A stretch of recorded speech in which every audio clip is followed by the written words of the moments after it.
Viewers, a lot has happened in Bangladesh in the last 24 hours. As you might be aware, Bangladesh's ex-PM, Sheikh Hasina, is already in Delhi. Now, what does it mean for India? Well, you are watching DNA's Editor's Table. This is Vikas Mavi, and with me in the studio is Tanveer Azam. And today we'll be discussing how does it all affect geopolitically and regionally to India. Tanveer ji. See, Hasina's ouster as the Prime Minister of Bangladesh in a coup, I would say, because I still believe that Bangladesh Army has still has a very important role to play in it. And if we see it from India point of view, then this is definitely not a good news for us because Sheikh Hasina was a pro-India leader and she was always supported India and she was always having a very good relationship with India. Historically, the Hasina family shares a very good relation with India. When her father Bangabandhu and her brothers were assassinated, Hasina and her sister Sheikh Rehana, they both came to Delhi somehow and they were given shelter in Delhi. They stayed in Delhi secretly for 6 years. So Hasina always enjoyed a very good relation with India. On the other hand, the whole thing, the whole revolution, you can say, quote unquote, or the coup or the overthrow of Hasina government is not a good news for Delhi because China and Pakistan both are enemies. Are enemies. There are like 100% chances that they will get a good foothold in Bangladesh, and the BNP, the Bangladesh National Party, which is led by Khalida Zia, again Khalida Zia enjoys a very good relationship with Pakistan. So and like according to sources, Khalida Zia is set to become Prime Minister again of the interim government. She is going to lead the interim government. Khalida Zia was jailed in 2018 and on charges of graft. She was jailed for 17 years. She was just released yesterday after the ouster of Sheikh Hasina. So this is not going to be a good news for New Delhi in any way because we share a long porous border with Bangladesh. It involves a state like very critical state like Bangladesh, West Bengal, Assam, and some Meghalaya, Tripura, and all. So a good government, a strong and a stable government, and a pro-India government in Bangladesh was always in favor of India. But and we have seen in the last 24 hours, the Hindus are getting targeted in Bangladesh. I don't know what kind of revolution is this that you are targeting Hindus, you are targeting minorities in your own country. How is this going to serve their purpose? I am at loss of words. I don't understand that what is this happening. Okay, you were against the autocratic rule of Sheikh Hasina. You came on the streets, you protested against her. She has now left the country, she has already resigned, she has already quit. So I think the story ends there only now. But it's a very daunting task to get things back in Bangladesh on track. And these kind of volatile neighbors are not going to help us in the long run.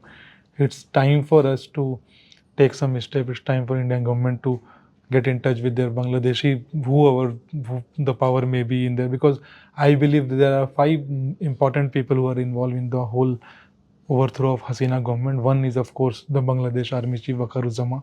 Second is of course Khalida Zia and her party BNP. Third is China and definitely Xi Jinping. Because and fourth is Shehbaz Sharif, the Pakistani PM, and the fifth is Pakistani military. I believe that when Hasina went recently to China and when China gave her a cold shoulder, she was forced to reduce her number of 2 days by 3 to 2 because China was not giving her any. She was not getting the kind of reception which she was expecting to receive. Right. I think that was the time when Hasina should have realized that China is not happy with her.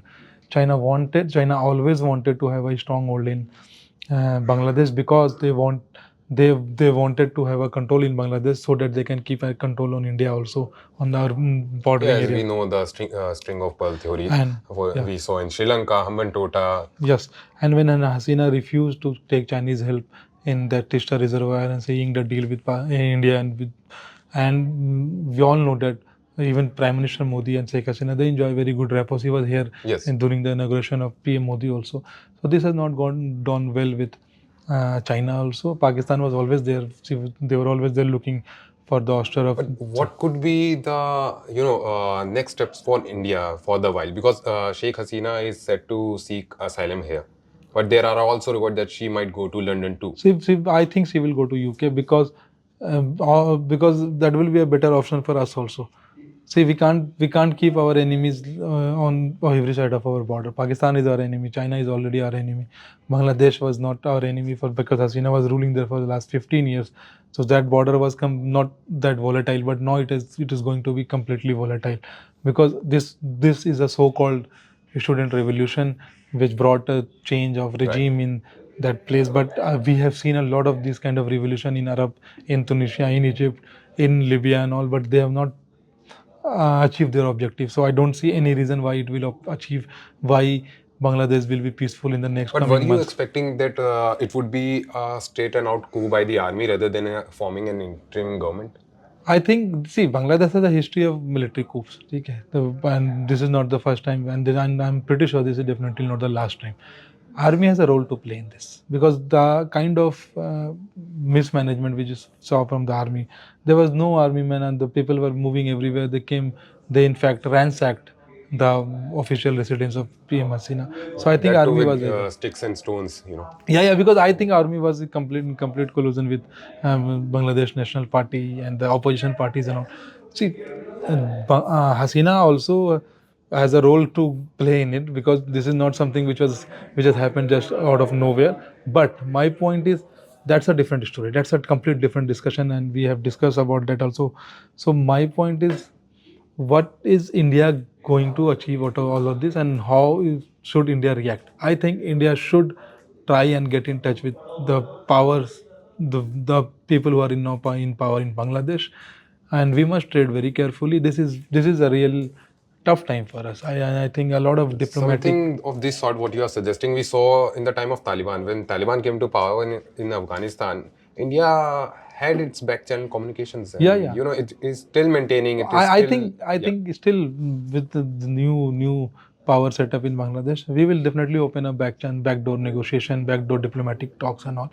I don't see Bangladesh is capable or they can afford to have a war or something like that. But yes, if Bangladesh will give foothold, if they will allow their territory to be used by Chinese or for the Pakistanis for that matter, then that will be a problem for us because then, like I said, we have a long porous border with Bangladesh. So this is something which now the duty of BSF is also going to be very important here. How they are going to maintain the law and order on border, how they are going to stop people from coming because Bangladesh will plunge into a civil war. A lot of people who are supporter of Awami League, Sheikh Hasina's party, they will definitely try to run out of Bangladesh and seek asylum or move to West Bengal or Assam and all. So we have a tough challenge at hand, and that's why a lot of meetings are getting held in Delhi. PM Modi himself is looking after a lot of this meeting. We have all party meeting which has ended just few minutes back. So yes, these are not easy times, and we need to trade very carefully because I think we have opened the new border has opened for us, and this is not going to be easier for our leaders to tackle it. But yes, knowing the kind of power which we enjoy in this part of the world, I am pretty sure that this Modi government will definitely get in touch with them and that we will be in a good position. But yes, with Hasina there, we were in a better position. I still believe so because Khalida Zia has never been a fan of New Delhi. This is something which is known to all of us. And with Khalida now calling the shots in Bangladesh, of course he's old, she is ailing also, but like we know, powers take all kind of ailments away. Yeah. So I think Khalida Zia will come back to bite us, and that's where we have to be very strong in our dealing with Bangladesh from now on. Well, maybe India has to walk on a thin rope again, like we saw in the case of Taliban. But what holds for Bangladesh in the future, that only time could tell. And for the while, for more such analysis and deep content, you can keep watching DNA.